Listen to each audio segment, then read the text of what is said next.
Immigration has always caused identity issues and questions of integration of all peoples that emigrate, regardless of where they're from. Ever since my parents made that fateful decision to board that plane that led to these great states, much of my early life would be devoted to finding answers for these topics and my role in them. As I stepped into the plane, an eerie feeling overwhelmed me.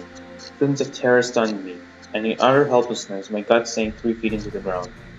With tears overflowing like rivers, I gave my last goodbyes to my cousins, grandparents, and relatives, fearing that I would never see them again.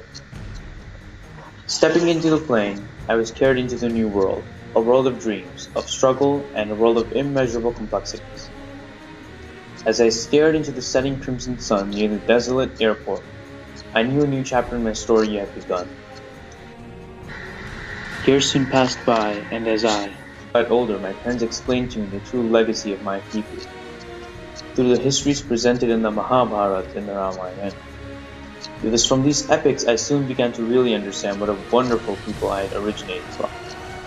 And it was the study of these epics in Indian history that I realized the lies that I had been learning in my history classes, namely the lie of the Aryan invasion theory. One notable debate that is forever branded into my memory happened during the India unit in my 7th grade world history class. Class had just begun when my teacher Mr. Hine walked into the room ready to cover human history in a year.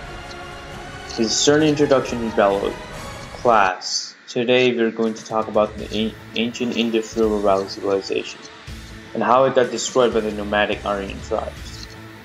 After years of facing teachers that would blindly follow the textbook, I wasn't sure how Mr. Hine would react if I challenged his curriculum.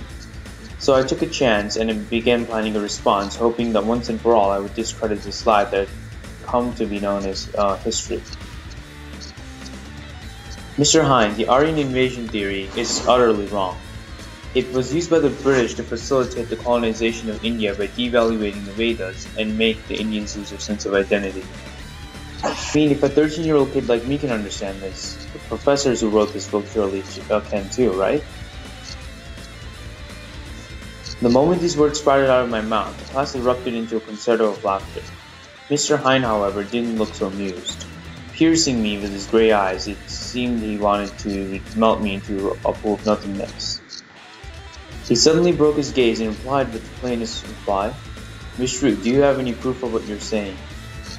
"Sir, I understand what you're trying to say, but you see I came prepared with these articles when I heard we were starting India."